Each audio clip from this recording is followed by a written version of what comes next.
السلام علیکم ورحمۃ اللہ وبرکاتہ۔ سورہ البقرہ آیت نمبر 4۔ اعوذ باللہ من الشیطان الرجیم۔ الذین یؤمنون بما انزل الیک وما انزل من قبلک وبالآخرۃ ہم یوقنون۔ والذین یؤمنون، اور وہ لوگ جو ایمان لاتے ہیں، بما، اس چیز پر جو انزلہ، اتاری گئی ہے، الیکا، آپ کی طرف، وما انزل من قبلک، اور جو اتاری گئی ہے آپ سے پہلے۔ وہی سابقہ مضمون کہ اس کتاب سے فائدہ اٹھانے کے لیے اور رہنمائی لینے کے لیے تقوی کا ہونا ضروری ہے، اور تقوی ان اعمال کے ذریعے پیدا ہوتا ہے۔ ان میں سے ایمان بالغیب، نماز کا قیام، اور اللہ کی راہ میں خرچ کرتے رہنا اس کی عطا کردہ نعمتوں میں سے۔ 3 صفات یہ ہوئیں۔ چوتھی آج بیان ہو رہی ہے کہ وہ اللہ تعالیٰ کی طرف سے نازل کردہ شریعتوں پر، احکامات پر ایمان رکھتے ہیں۔ آپ پر جو نازل کیا گیا اور آپ سے پہلے ہر نبی پر جو کچھ نازل کیا گیا ہے اس پر اجمالی طور پر ایمان لانا فرض ہے۔ یہ ہمارے ایمان کا حصہ ہے، کیونکہ یہاں صرف یہ نہیں کہا جو آپ پر نازل ہوا، بلکہ کہا جو آپ سے پہلے نازل ہوا اس پر بھی وہ ایمان رکھتے ہیں۔ تو وہ اپنے وقت میں ہدایت کے لیے تھیں، اور اب وہ منسوخ ہو گئیں قرآن مجید کے نازل ہونے کے بعد۔ اس لیے کہ رسول اللہ صلی اللہ علیہ وسلم نے فرمایا ہے، جو شخص اپنے نبی پر ایمان لایا اور اس کے بعد مجھ پر ایمان لایا تو اس کو دوہرا اجر ہے۔ تو اب نبی صلی اللہ علیہ وسلم کے تشریف لے آنے کے بعد اور آپ کی نبوت کے شروع ہو جانے کے بعد صرف سابقہ نبی پر ایمان کافی نہیں ہے، اب نبی صلی اللہ علیہ وسلم پر ایمان لانا بھی لازم ہے۔ اور سورہ محمد میں اسی چیز کو ہی حق قرار دیا گیا ہے جو نبی صلی اللہ علیہ وسلم پر نازل کی گئی ہے۔ وَبِالْآخِرَةِ هُمْ يُوقِنُونَ، اور آخرت پر وہی لوگ یقین رکھتے ہیں۔ آخرت یعنی یہ تو دنیا ہو گئی جو اس وقت ہمارے پاس ہے، جہاں سے ہم گزر رہے ہیں، اس کے بعد آنے والی وہ آخرت ہے۔ اور ہم یوقنون، ایک تھا بالآخرۃ یوقنون، آخرت پر وہ یقین رکھتے ہیں، یہاں پر ہے ہم یوقنون۔ اس میں زور پیدا ہو گیا کلام میں کہ آخرت پر یہی لوگ یقین رکھتے ہیں، کیونکہ جس کو آخرت پر یقین ہوگا وہی غیب پر بھی ایمان لائے گا، وہی نماز قائم کرے گا، وہی خرچ کرے گا، اور وہی ایمان لائے گا ان ساری چیزوں پر۔ جس نے آخرت پر یقین رکھا ہی نہیں ہے تو اس کو کیا ضرورت ہے کہ وہ بغیر دیکھے کہ جنت، جہنم، فرشتے، ان پر ایمان رکھے، اور اس کو کیا ضرورت ہے کہ وہ نماز پڑھے؟ تو آخرت پر یقین رکھنا ہی بنیادی چیز ہے جو انسان کو اعمال صالحہ پر آمادہ کرتا ہے۔ اولئک علی ھدی من ربہم، یہی لوگ ہیں جو واضح ہدایت پر ہیں اپنے رب کی طرف سے۔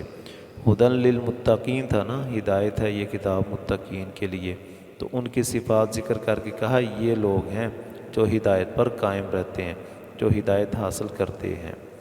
وَأُولَئِکَ هُمُ الْمُفْلِحُونَ، اور یہی لوگ وہی اصل کامیاب ہونے والے ہیں یا پورے کامیاب ہونے والے ہیں۔ یہاں بھی اولئک المفلحون کی بجائے ہم لایا گیا ہے، اور ویسے اولئک المفلحون میں بھی بات پوری ہو جاتی تھی، لیکن کلام میں زور پیدا کرنے کے لیے اور ان صفات کے حاملین کو ہی کامیاب قرار دینے کے لیے ہم لایا گیا کہ یہی لوگ، یہی ہیں المفلحون، مکمل کامیاب ہونے والے۔ تو مفلحون کامیاب ہونے والے، الف لام لگا دیا تو اس سے اور زیادہ کلام میں حصر بھی پیدا ہو گیا اور زور بھی پیدا ہو گیا کہ پوری فلاح انہی کے پاس ہے۔ یہاں تک ایمان والوں کی بات ہو رہی تھی جو اس کتاب سے قرآن سے ہدایت حاصل کر سکتے ہیں، جو کہ انہوں نے خود ہی دعا کی تھی اہدنا الصراط المستقیم، تو اس کا جواب بھی نازل ہو گیا اور اس سے فائدہ کیسے اٹھانا ہے یہ بھی بتا دیا۔ اگلی آیات میں خالص منکرین کافر جو ہیں ان کا ذکر ہے۔ ان الذین کفروا، بے شک وہ لوگ جنہوں نے انکار کیا، سواء علیہم برابر ہے ان پر، انذرتہم کہ تو ڈرائے انہیں، ام لم تنذرہم یا نہ ڈرائے انہیں، لا یؤمنون وہ ایمان نہیں لائیں گے۔ جب انہوں نے یہ طے کر لیا ہے کہ ہم نے ماننا ہی کوئی نہیں، تو اب ڈرائیں یا نہ ڈرائیں انہیں کوئی فرق پڑنے والا نہیں ہے۔ یہاں پر اللہ تعالیٰ نے سواء علیہم کہا ہے، سواء علیکم نہیں کہا۔ اس فرق سے ایک مسئلہ ہمیں معلوم ہوتا ہے، وہ یہ ہے کہ ہماری ذمہ داری جو ہے نا انذار والی، ڈرانے والی یا بات پہنچانے والی، وہ ختم نہیں ہوتی۔ ہمیں کیا پتہ کہ اس کے بارے میں اللہ تعالیٰ کے ہاں کیا لکھا ہوا ہے کہ اس نے ایمان لانا ہے یا نہیں لانا، وہ تو اللہ تعالیٰ کے ہاں معاملہ ہے۔ ہماری ذمہ داری یہ ہے کہ ہم انہیں مسلسل پہنچاتے رہیں۔ تو ہم دعوت دیں گے، ہم بتائیں گے، حق بات واضح کر دیں گے، تو ہمیں ہر دفعہ پہنچانے کا اجر علیحدہ ملے گا، ہمارے لیے برابر نہیں ہے نہ ڈرانا اور ڈرانا۔ ہم جب بھی ڈرائیں گے، ہم جب بھی دعوت دیں گے، ہمارے لیے اس کا اجر نئے سے نیا ہوتا رہے گا۔ تو دعوت کا سلسلہ اس وجہ سے روک دینا کسی کے ساتھ، او نہیں جی انہیں کوئی نہیں سمجھ آنی، اور نہیں بہت دفعہ کہا ہے، اس طرح کہنے سے ہم اپنا اجر روک لیتے ہیں، اپنا ثواب روکتے ہیں، ان کا کوئی نقصان نہیں کر رہے۔ اگر یہ ہوتا نا کہ ان کو ڈرانے سے آپ کو کوئی فائدہ نہیں ہوگا، تو ہونا تھا ان الذین کفروا سواء علیکم، جو لوگ کافر ہو گئے نا تمہارے لیے برابر ہے تم ڈراؤ یا نہ ڈراؤ۔ تو یہ نہیں کہا ان کے لیے برابر ہے، تمہارے لیے برابر نہیں ہے۔ تم ڈراؤ گے تو ثواب ہوگا، نہیں ڈراؤ گے تو اس نیکی سے محروم رہ جاؤ گے۔ تو اس لیے لوگوں کو دعوت دیتے رہنا چاہیے، اس میں انقطاع نہیں ہونا چاہیے۔ لا یؤمنون وہ ایمان نہیں لائیں گے، ختم اللہ علی قلوبہم مہر لگا دی اللہ تعالیٰ نے ان کے دلوں پر، وعلی سمعہم اور ان کے کانوں پر، وعلی ابصارہم غشاوہ اور ان کی آنکھوں پر ایک بھاری پردہ ہے۔ یہ تین ہی چیزیں ہیں، تین راستے ہیں انسان کے اندر نئی معلومات کے داخل ہونے کے۔ بندہ یا تو آنکھوں سے دیکھ کر کوئی نئی چیز حاصل کر لیتا ہے، یا کانوں سے سن کر وہ کسی سے کوئی سن لیتا ہے ہدایت کی بات، اس کو سمجھ آ جاتی ہے، یا پھر اپنے غور و فکر سے بندہ نئی راہیں جو ہے نا ان کو حاصل کر لیتا ہے، ہدایت کو حاصل کر لیتا ہے غور و فکر کر کے۔